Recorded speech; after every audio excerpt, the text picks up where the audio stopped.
t'envoie des paroles en l'air. Tu me réponds pas, y'a air. Je peux pas courir après toi.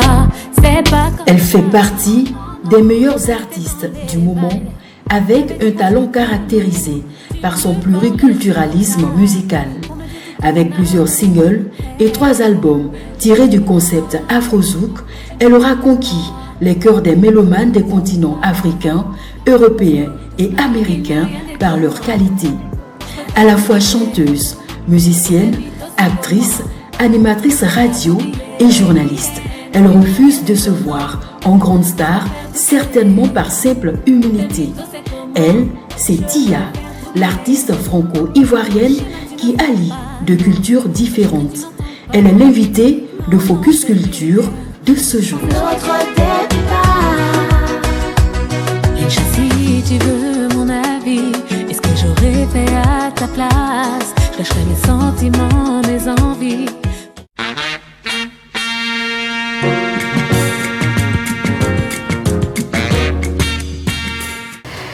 Bien, je suis une jeune artiste franco-ivoirienne, d'un papa français, d'une maman ivoirienne guérée de l'Ouest, de Guiglo, non, de Zouan plus précisément. Voilà. Cadette d'une famille de 7 enfants qui a grandi entre la Côte d'Ivoire et la France. Voilà. J'ai découvert la musique très jeune et puis j'en ai fait mon métier aujourd'hui, tout simplement.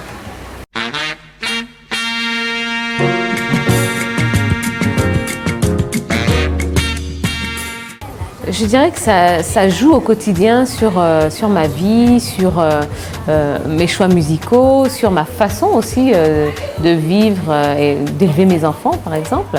Moi, j'ai eu la chance d'être issue, comme vous l'avez dit, de 2 cultures. J'ai eu la chance d'être élevée en France, mais avec à la façon ivoirienne, hein, de par ma maman. Et j'ai également eu la chance de faire énormément de choses quand j'ai découvert la musique, c'est-à-dire que je suis entrée au conservatoire de musique à l'âge de 8 ans. J'y ai appris le piano, la flûte traversière. Je suis rentrée dans différentes chorales qui m'ont permis d'explorer tout un tas de styles musicaux différents, à savoir le classique. J'ai fait de l'opéra pendant très longtemps. J'ai fait du jazz, du gospel, de la comédie musicale. Et je crois que c'est un petit peu le trait de caractère et ce qui caractérise vraiment tout mon parcours, qu'il soit musical, qu'il soit professionnel, qu'il soit social, tout simplement.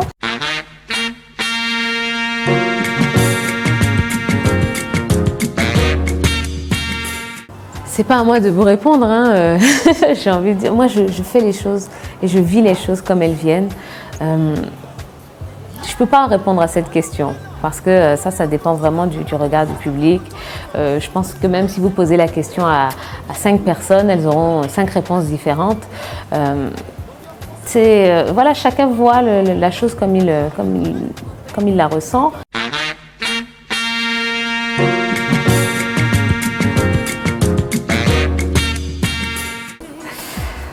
Ben merci à ceux qui le disent parce que je crois que ce sont 2 belles références et m'associer à ces artistes, ben écoutez, j'en suis ravie. Même si je n'ai pas encore atteint ce niveau, hein, selon moi, j'ai encore beaucoup de travail. Mais oui, ce sont des... Vous savez, le plus important, c'est de faire ce qu'on aime, de travailler et puis de ne pas se donner de limites. Et moi, c'est ce que je fais au quotidien. C'est-à-dire que, oui, aujourd'hui, j'ai des singles qui atteignent des 40-45 millions de vues sur Internet, sur YouTube. C'est bien, mais je me dis, OK, le prochain, il faut qu'il en atteigne 50, 60, 100 millions, pourquoi pas. Et je crois que c'est ça la démarche au quotidien. Et voilà, donc Rihanna, Beyoncé, oui, ce sont des modèles que je suis. Mais j'ai encore du boulot. Allez, soyons honnêtes, j'ai encore un petit peu de travail.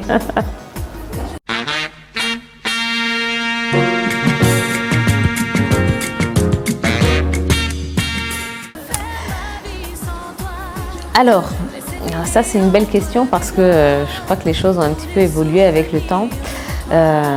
Au début, lorsque je découvrais un petit peu tout ce milieu, tout cet univers, j'étais quand même assez jeune. J'ai commencé Bon, je ne vais pas vous dire à quel âge, sinon vous allez faire le rapport et bon, ben, on ne dit pas l'âge d'une dame. Donc, il y a quand même quelques années, quand je commençais, j'étais assez jeune. Alors, je ne peux pas dire que je prenais ça à la légère, mais presque.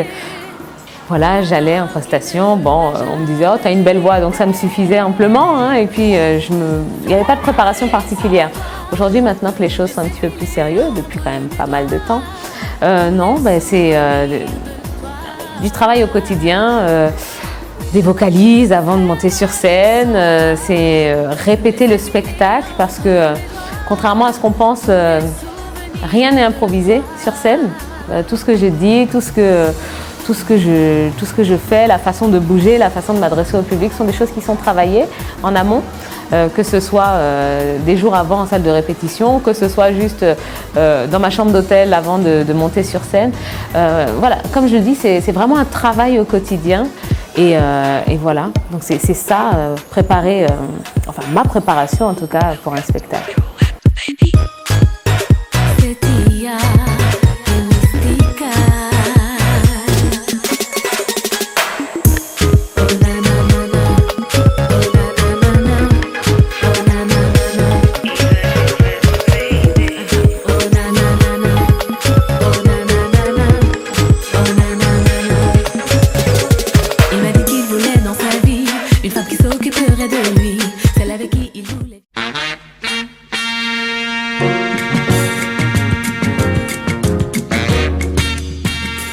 Il y a eu beaucoup de spectacles qui m'ont marqué.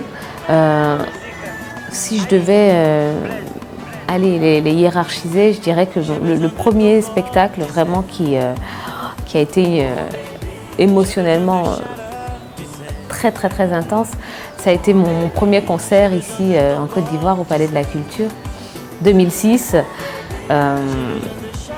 Toute ma famille était là. J'avais même fait venir ma grand-mère du village. Elle ne savait même pas ce que je faisais dans la vie, hein, pour vous dire, elle ne comprenait pas. Bon, on lui a dit, oh, ta petite fille est chanteuse, mais voilà. Et puis, on lui a fait la surprise, on l'a emmenée comme ça au palais, donc elle était là au premier rang et tout, et puis elle ne savait même pas que ça allait être moi qui allait venir chanter. Et quand je suis montée sur scène, ben, les deux premiers rangs, c'était ma famille, ma mère, ma grand-mère, mes frères et sœurs, mes oncles et tantes. Et je crois que ça a été la plus grosse décharge émotionnelle que j'ai reçue depuis beaucoup d'années quand même. Professionnellement, j'étais pas au top, hein. J'étais tellement stressée que j'ai très mal chanté, mais c'est pas grave. Le plus important, c'est que non, je crois qu'il y a quelque chose qui s'est passé vraiment ce jour-là. Donc ça a été vraiment, je crois que c'est mon plus gros souvenir de prestation. Après, il y en a eu d'autres. Oui, la première fois que je chante accompagnée du groupe Kassav, qui m'a bercée quand même depuis mon enfance, je me retrouve à chanter avec eux, avec tous ces musiciens à Bercy. Donc à Bercy c'est combien? C'est 16 000 places à Paris comme ça. C'était un grand moment aussi, il y en a eu énormément. Mais vraiment, voilà, si je devais en donner deux, je crois que ce serait ceux-là.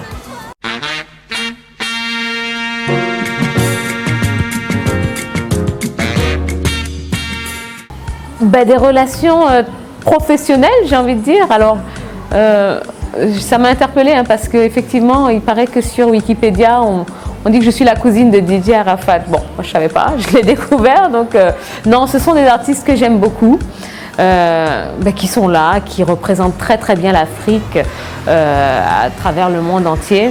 Ce sont des artistes que j'écoute vraiment. On se croise de temps en temps, on se croise régulièrement. Donc voilà, ce sont des artistes que j'aime énormément. J'ai collaboré avec Fally sur une chanson de mon 3e album. Cette chanson s'appelle Bye Bye. Une très très belle chanson qui m'a fait le plaisir d'écrire et de composer d'ailleurs. Voilà, Arafat, on n'a jamais eu l'occasion de collaborer. On en avait parlé pendant un temps, mais ça ne s'est jamais fait. Mais pourquoi pas, hein, de toute façon on est là, donc à l'occasion, ce sera avec grand plaisir.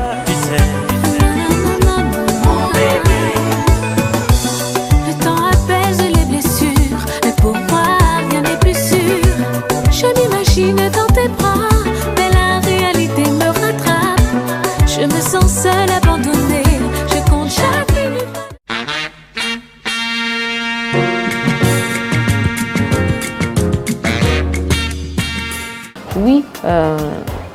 je prône cette paix, cette réconciliation parce que je crois qu'aujourd'hui, voilà, il faut avancer. On a un beau pays, on peut être d'accord, on peut ne pas être d'accord avec ce qui se passe, mais le tout, il faut aller de l'avant, quoi. On ne peut pas rester sur des rancœurs, on ne peut pas rester sur... et là, je ne donne absolument pas...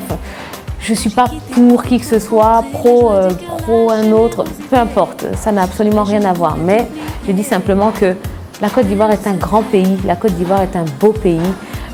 Les Ivoiriens, on est là, on est quand même une référence dans l'Afrique et dans le monde parce qu'aujourd'hui on compte sur l'échelle internationale, on est là, on est présent. Il faut qu'on arrange les choses, il faut qu'on se remette comme on a toujours été, un peuple uni, un peuple soudé pour essayer d'aller le plus loin possible, quoi. Donc oui, paix, réconciliation, c'est tout ce que je souhaite aujourd'hui pour mon pays, la Côte d'Ivoire.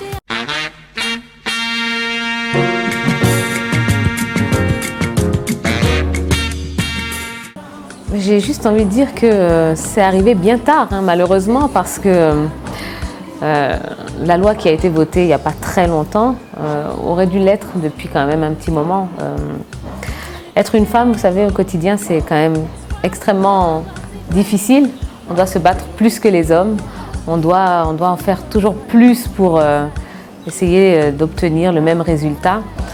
Et aujourd'hui, oui, l'égalité homme-femme, c'est quelque chose qui est normal pour moi, j'ai envie de dire, parce que alors vous allez dire oui, elle a grandi en France, ici on a d'autres réalités. Oui, d'accord, il n'y a pas de problème, mais sauf que on ne peut pas se contenter de cette excuse.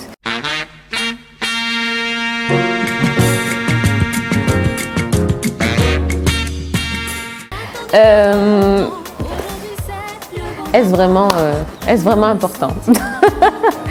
Mais bien sûr, je suis un éternel cœur à prendre, moi, vous savez. J'ai pas de bague, j'ai pas d'alliance, donc oui, je suis un cœur à prendre. Voilà.